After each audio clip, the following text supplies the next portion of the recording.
नमस्कार। साइट पर अक्सर एक सवाल सामने आता है। कंक्रीट का ट्रक आया और देखते ही मन में एक शंका होती है कि ये माल ठीक है या नहीं। या जब क्यूब टेस्ट की रिपोर्ट आती है तो सबकी सांसें ऊपर नीचे होने लगती हैं। तो आज हम इन्हीं सब सवालों के जवाब ढूंढेंगे। आज हम रेडी मिक्स कंक्रीट यानी आरएमसी की पूरी कहानी समझेंगे, लेकिन किताबी भाषा में नहीं, बिल्कुल प्रैक्टिकल साइट वाली भाषा में।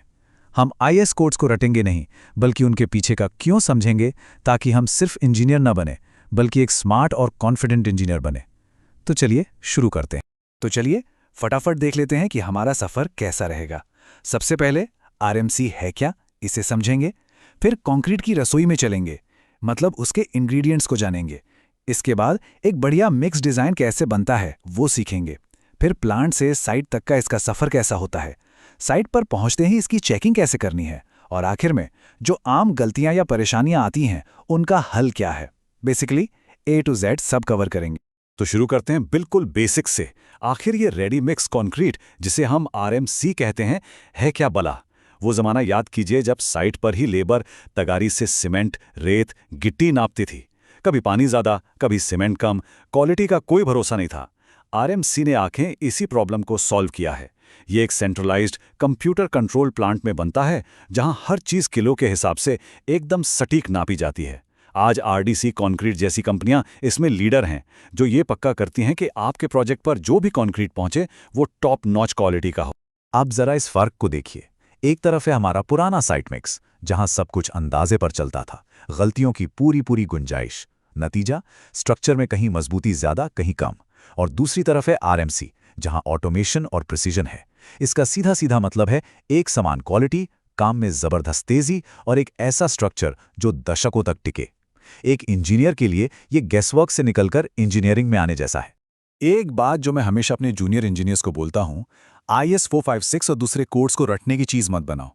ये कोई नियम कानून की किताब नहीं है, ये एक गाइड बुक है। ये हमें क्यों समझाती है? जैसे कोड कहता है पानी में क्लोराइड लिमिट में होना चाहिए, बस रट लिया। लेकिन क्यों? क्योंकि क्लोराइड सरिये का सबसे बड़ा दुश्मन है, उसमें जंग लगा देता है। जिस दिन क्यों समझ आ गया, उस दिन आप सिर्फ नियम फॉलो नहीं करोगे, आप क्वालिटी को इंश्योर करोगे। यही एक अच्छे इंजीनियर की पहचान है। तो ठीक है, अब जरा कंक्रीट की रेसिपी के अंदर घुसते हैं। देखते हैं कि इसमें क्या क्या सामान पड़ता है। देखिए, जैसे एक अच्छी बिरयानी के लिए चावल, मसाले सब कुछ बढ़िया होना चाहिए, वैसे ही अच्छे कंक्रीट के लिए उसके सारे रॉ मटेरियल्स का A1 क्वालिटी का होना जरूरी है। एक भी चीज गड़बड़ हुई तो पूरा खेल खराब। सबसे पहले बात करते हैं सीमेंट की। ये कंक्रीट का गोंद है जो सब कुछ पकड़ के रखता है। OPC, PPC, PSC ये अलग अलग तरह के सीमेंट हैं जिनका इस्तेमाल काम के हिसाब से होता है। OPC जल्दी स्ट्रेंथ देता है तो PPC और PSC लॉन्ग टर्म ड्यूरेबिलिटी के लिए जाने जाते हैं। लेकिन सबसे जरूरी है इसका स्टोरेज। CPWD स्पेक्स साफ साफ कहते हैं सीमेंट को नमी से बचाओ, जमीन से ऊपर रखो, 10 बोरियों से ज्यादा का ढेर मत लगाओ। क्यों? क्योंकि नमी लगते ही सीमेंट की ताकत खत्म होने लगती है, वो बोरी के अंदर ही पत्थर बन जाता है। और ये जो 6 हफ्ते वाली बात है ना, इसे मजाक में मत लेना। पुराना सीमेंट मतलब कमजोर कंक्रीट, सीधी सी बात है। अब आते हैं रेत पर, और यहां छुपा है साइट का सबसे बड़ा धोखा, जिसे हम कहते हैं बल्किंग ऑफ सैंड। होता क्या है कि जब रेत में थोड़ी सी नमी, मान लीजिए 4-5% आ जाती है, तो उसका वॉल्यूम अचानक 20 से 30% बढ़ जाता है। अब सोचिए, अगर तगारी से ये गीली रेत नापी तो लगा कि 1 तगारे रेत डाली है, पर असल में रेत कम और हवा पानी ज्यादा गया है। नतीजा, कंक्रीट में रेत कम हो जाएगी, वो कमजोर बनेगा और बाद में उसमें श्रिंकेज क्रैक्स भी आएंगे। इसीलिए आरएमसी प्लांट में हर चीज वजन से नापी जाती है, वॉल्यूम से नहीं। अब बात गिट्टी की, यानी कोर्स एग्रीगेट की। ये कंक्रीट का ढांचा है, उसका कंकाल। हम 10 mm और 20 mm की गिट्टी क्यों मिलाते हैं? सोचो, एक डब्बे में सिर्फ 20 mm की गिट्टी भरोगे तो बीच बीच में बहुत खाली जगह रह जाएगी। अब उन खाली जगहों को भरने के लिए 10 mm की गिट्टी डाल दो, जगह भर गई ना। इसी को कहते हैं प्रॉपर ग्रेडिंग। इससे कंक्रीट एकदम ठोस बनता है, उसमें वॉइड्स कम होते हैं। अगर ग्रेडिंग सही नहीं है या गिट्टी चपटी है तो हनीकॉम्बिंग की प्रॉब्लम आनी ही आनी है, और स्ट्रेंथ तो भूल ही जाओ। पानी, सबसे ज्यादा नजरअंदाज की जाने वाली चीज। अरे कोई भी पानी डाल दो, क्या फर्क पड़ता है? बहुत फर्क पड़ता है। IS 456 साफ कहता है कि पानी ऐसा हो जिसे पिया जा सके। क्लोराइड्स, जो मैंने पहले बताया, सरिये को खा जाता है। सल्फेट कंक्रीट को अंदर से फुलाकर तोड़ देता है। अगर पानी में से बदबू आ रही है या उसका टेस्ट या रंग अजीब है तो उसे बिना टेस्ट कराए इस्तेमाल करना बहुत बड़ा रिस्क है। याद रखना, कुछ लीटर गंदा पानी लाखों के स्ट्रक्चर को बर्बाद कर सकता है। और आखिर में आते हैं एडमिक्सचर्स। IS 9103 के हिसाब से ये कंक्रीट के डॉक्टर या कह लो सुपर हीरो हैं। ये वो केमिकल्स हैं जो ज़रूरत के हिसाब से कंक्रीट का बर्ताव बदल देते हैं। जैसे अगर आपको बहुत ज़्यादा सरियों वाली जगह पर कंक्रीटिंग करनी है तो प्लास्टिसाइजर डाल दो, कंक्रीट खुद ब खुद फ्लो होकर हर कोने में पहुंच जाएगा, वो भी बिना एक्स्ट्रा पानी डाले। या तेज गर्मी में काम कर रहे हो और कंक्रीट जल्दी जम रहा है तो रिटार्डर डाल दो, वो आपको काम करने का ज्यादा टाइम देगा। ये परफॉर्मेंस बूस्टर है। तो अब तक हमने सारे इंग्रेडिएंट्स समझ लिए। अब आते हैं सबसे जरूरी हिस्से पर, मिक्स डिजाइन। ये सिर्फ 1:2:4 या 1:1.5:3 का अनुपात नहीं है, वो तो नॉमिनल मिक्स था। असली इंजीनियरिंग यहां से शुरू होती है। ये एक ऐसी रेसिपी तैयार करने जैसा है जिससे हमें अपनी मनचाही स्ट्रेंथ और ड्यूरेबिलिटी मिले।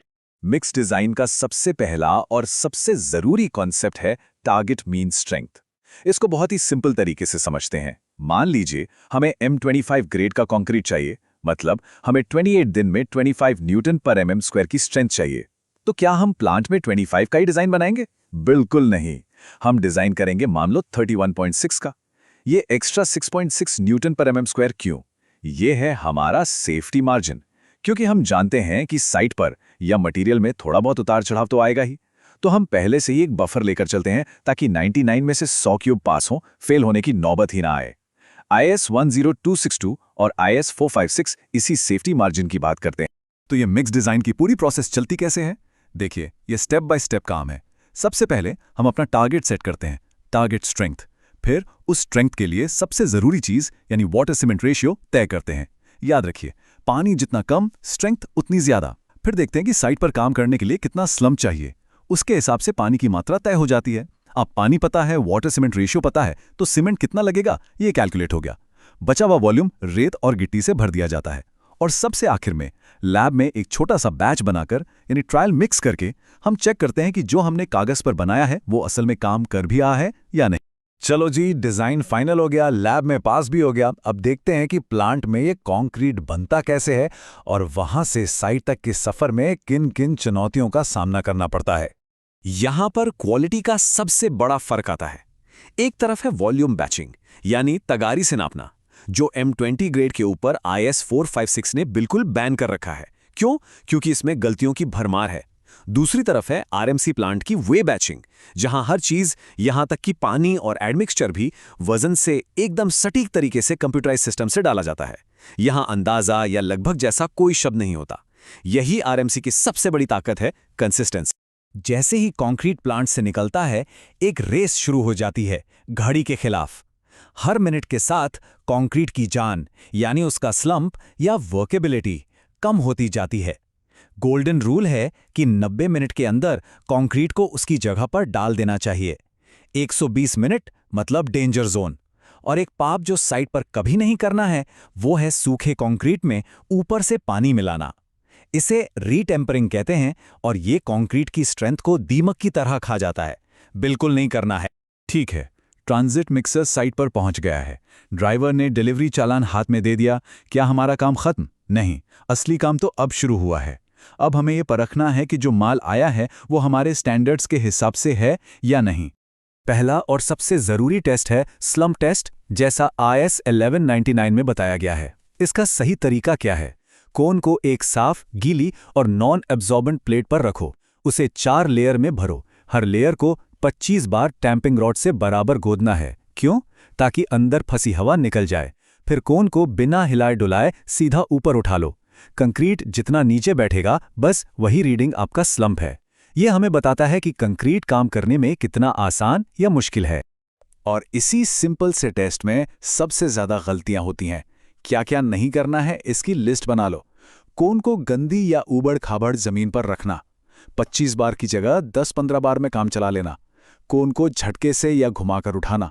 ये छोटी छोटी गलतियां आपको पूरी तरह से गलत रीडिंग देंगी और हो सकता है आप एक सही कंक्रीट को भी रिजेक्ट कर दें या एक खराब कंक्रीट को पास कर दें।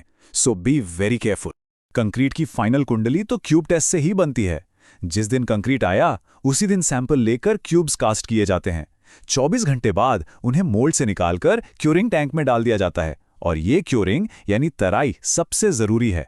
अगर क्यूब्स को सही तराई नहीं मिली तो वो अपनी पूरी स्ट्रेंथ कभी नहीं पकड़ेंगे, भले ही कंक्रीट कितना भी अच्छा क्यों ना हो। 7 दिन का टेस्ट एक अर्ली इंडिकेशन देता है, पर असली फैसला तो 28 दिन के टेस्ट पर ही होता है, जो IS 456 के हिसाब से फाइनल एक्सेप्टेंस का आधार है। अब आते हैं सबसे डरावने सवाल पर। अगर 28 दिन पर क्यूब फेल हो गए तो क्या? घबराना नहीं है, इसका भी एक प्रोसीजर है। IS 456 कहता है कि पहले तो 3 क्यूब्स का एवरेज देखो। अगर वो कम है तो अगला कदम होता है NDT यानी नॉन डिस्ट्रक्टिव टेस्टिंग। हम रीबाउंड हैमर जैसी मशीनों से स्ट्रक्चर की ताकत को बिना तोड़े चेक करते हैं। अगर NDT में भी स्ट्रक्चर कमजोर पाया गया तब सिचुएशन सीरियस है और इंजीनियर इंचार्ज के पास उस हिस्से को तुड़वाने तक का अधिकार होता है।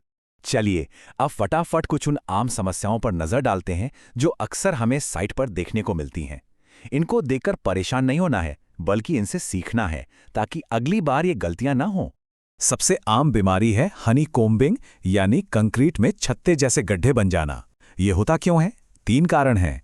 या तो कंक्रीट बहुत ज्यादा गाढ़ा था, या वाइब्रेटर ठीक से नहीं चलाया गया, या शटरिंग से मसाला लीक हो गया। इसका नतीजा क्या होता है?